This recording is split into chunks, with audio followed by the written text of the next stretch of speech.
right? Even if you keep it in your driveway, take it in, have it shrink wrap, bring it back. Yes.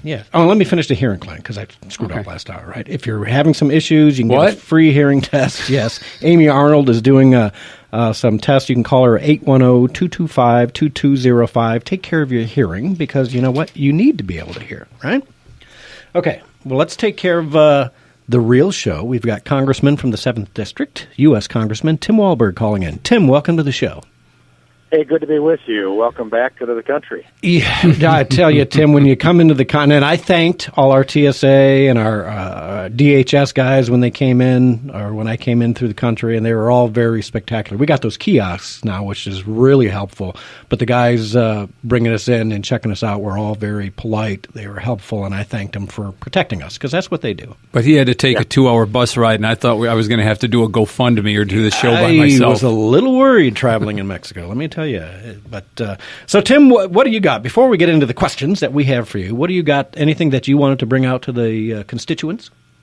Well, I think the key thing, as we just still try to take in the evil that took place earlier in the week in Las Vegas, it's almost incomprehensible that there can be that type of person who's willing to get up and just indiscriminately shoot hundreds of people and take the life of 58 innocent people on the ground there for apparently thus far no reason at all other than madness. But I wish the law enforcement agencies, as they continue to work on this and try to get to some conclusion on it, all the very best. But the families, we keep them in our prayers.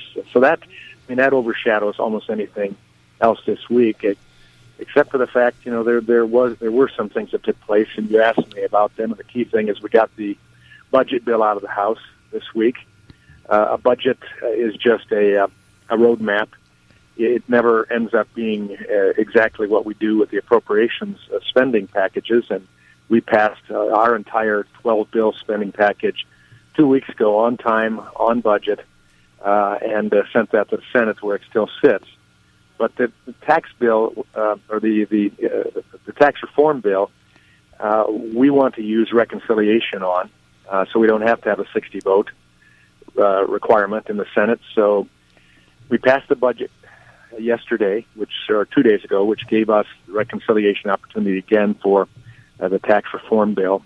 And so pretty much as we speak, the Ways and Means Committee is working even over the weekend to start getting this budget bill, the tax reform bill together, so that before the end of the month, it's the plan of the Speaker of the House and the President that the House will have passed the tax reform bill and sent it to the Senate. They'll be working on it as well.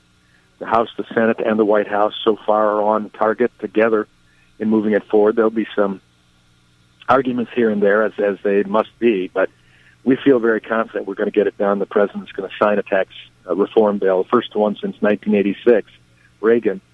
He'll sign that before the end of the year. And before I forget, and love to answer more questions on it, but there's been a lot of misinformation put out there, and one specific tax policy organization, which isn't a true tax policy organization. It's an arm of the Democrat Party. They've never been supportive for real tax reform and tax cuts, and now they're trying to play themselves off as understanding what this proposal is. And one of my friends and colleagues in the House, Peter Roskin from Illinois, said that tax policy institute trying to tell us what is in the tax reform package, since they don't have the details in front of them, is like making a decision on a movie by just reading the posters about it.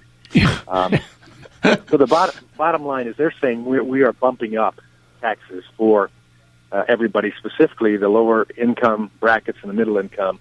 That's absolutely false. And let me say it again so your hearers hear that from me. It is absolutely false. We're taking no bracket up. We're moving every bracket down, including the 10% bracket where it is now. We're moving it to zero. So there's 4 tax brackets, 0, 12, 25, and 35 as it sits right now. All of them at those brackets have been brought down from 39 to 25, from 25, 15 to 12, and ultimately 10 to 0, with the standard deduction being bumped up to $12,000 for an individual and $24,000 for a couple. Tim? That's where we're at. Are we going to still be making payments to people who have not paid taxes? We're going to attempt to not do that. We're not going to charge them. We're not going to charge low-income taxes, but we're doing away with most of the exemptions, deductions, etc. That even very, very clearly, some of the highest bracketed people are able to take advantage of them through good tax attorneys and using those special sweetheart deals that have been in the tax code in the past. Those are going away, except for a few very important ones, and I mean a few.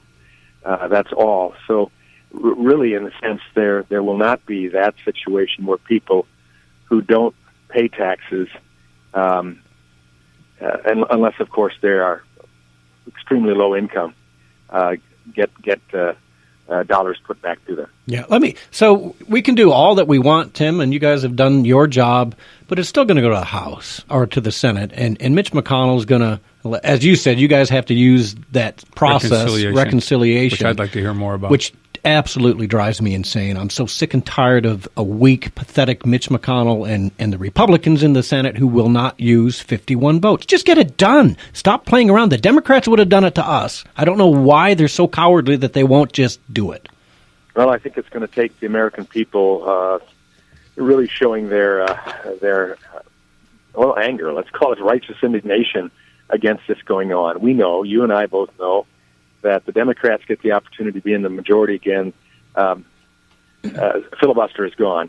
And for some of my Republican colleagues, some of the most conservative colleagues that you would expect to understand that, for some reason are thinking like minority status already when Ted Cruz and Mike Lee and others say, well, there might be some time we're back in the minority and we'll hope to have a filibuster opportunity.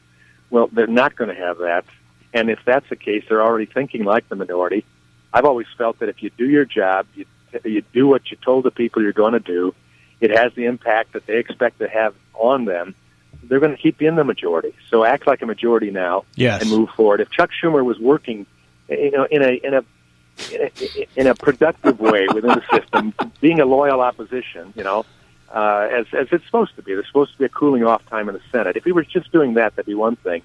But Chuck Schumer is acting like the majority leader and stopping any progress from moving forward at all, or more importantly, any debate. Right. Yeah. And it's time to end that. But we don't have that. The only ones that can end it are the senators.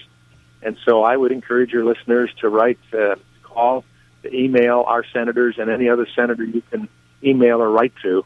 I don't expect that Debbie Stabenow or Gary Peters will listen to that, but nonetheless, write them anyway and let them know the exasperation that's out there of people that don't mind us having debate, but want something to happen. You just can't stonewall. In the House, we can't, and that's why right now there are 274 bills as of today. Well, in fact, maybe I think it's about 276 now, because we did pass the pain-capable abortion prohibition bill this past week, and we did pass the tax the budget bill as well. So those are sitting over in the Senate waiting for action. They need to get to it. Yeah. All right. So with the shooting in Vegas now, Tim, we're getting the calls, typical calls from the left to limit magazine size, to get rid of bump stocks, to get semi-automatics taken away, all those crazy, and it drives me insane because we all know that, you know what, if a criminal is not obeying current laws, what makes you magically believe that he's going to obey another law? Yeah, that's absolutely true. I mean, bump stock is something I've just been learning about, and I've been around guns pretty much all my life and enjoy outdoor sports and hunting and trap shooting, etc. But I had not, I don't think, ever heard of what a bump stock is. Well, actually, I had. Yeah, I've been aware of them for about 5 years now. And the first they were banned by the ATF, and then the ATF ruled in their favor because on a technicality, it's still one pull, one bullet. And I'm afraid that if Congress were to act against that, were to try and restrict that the language in that law may impact other regulations, other collateral damage to the Second Amendment. Say, okay, we'll give them bump stocks. And then you got to define what a bump stock is. And next thing you know, they're going to want us to surgically alter our fingers so we can't pull the triggers fast enough. Well, we're going to do our best to make sure that doesn't happen. And I appreciate the NRA coming out and showing a willingness to say, let's let the ATF look at this thing. I don't. What they're going to find out, though, they're going to find out that this does not fit the legal definition of fully automatic. And I think that's why under the Obama administration, even under the Obama administration, bump stocks weren't classified as illegal because of being automatic. Right. Right. They are not, and if people go online, they can see how they work. And really, you're absolutely right. The simplest definition is it just gives a manual assist to your finger to pull, and it was originally purposed for disabled people so they could have that additional mechanism to support their desire to use firearms. Right. So we'll see what happens, but there is a strong resolve. I think I can, you never say never, but on this one, I think I can say it's close to never say never. The support of Second Amendment in Congress and on a bipartisan fashion is pretty strong. Good. And we are going to push back against doing something just as a knee-jerk to a single individual who used this for the first time in a very negative way. And you're absolutely right. If we take away bump stocks, they are very simple to build on your own to do the same thing. And the criminals will not be deterred. If that's what they want to do, they can build their own bump stock, probably far more easily than doing the mechanical altering of a semi-automatic with the firing pin and all the rest, which right. You can go online, sadly, and you can read how to do that too. So we can count on your vote. We can count on your vote not to restrict. I hate to say, I don't care for a bump stock personally. But first they came for the Jews, then they came for the, and I said nothing. Well, first they're coming for the bump stocks. We're going to look at it. We're going to look at it, and we're going to let ATF do what they're supposed to do first, and I think that's where it goes. We'll certainly probably have hearings on it. I've heard of those already. But Dianne Feinstein's bill is not moving, and there'll be a lot of discussion on it. And I think once we have that, the American public will have a better perception of it, and I think by and large they will be, again, strongly supporting Second Amendment. And let's not take any chance of altering that. Yeah. So were you happy, Tim, with the president's response to Vegas? I have not even seen any critique from the left, really, on this one. That's because it was a good response. They're always talking about it wasn't presidential or it is presidential. Well, it was presidential. But more than that, it was patriotic. Pointing out the atrocity that went on, but this is not going to deter Americans from being American. And to see the heroism of Americans who joined together to assist, to help, to save lives, and some to give their lives so that others could live, that's what he pointed to. So I think, again, that's why Jimmy Fallon and others aren't attacking him on that issue. They're trying to find other things to attack him on, and because he's moving forward and he's being aggressive and he's taking a stand as American president, and in very unusual ways, because we become used to a president like Obama out there apologizing as opposed to saying to the world, "You will apologize to us if you get on the wrong side." Yeah, it's a good difference. Yeah. Thank you. So 9 months in, Tim, the president's agenda has been stymied quite a bit on Obamacare repeal, on getting tax reform done. We kind of thought all these things would happen very quickly, and unfortunately they have not. Are you still supporting the Trump agenda as we get through 9 months now?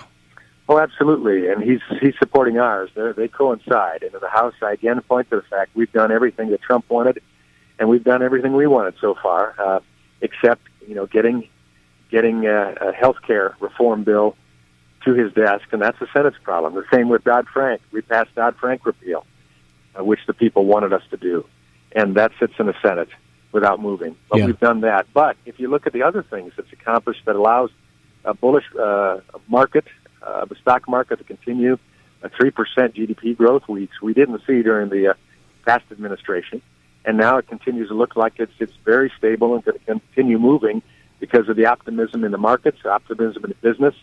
The job providers are still optimistic. And I think that's a good thing, and that's because of the policy that we've had. So no, the tax reform proposal was never meant to go much sooner than this, because we knew we had to get through the other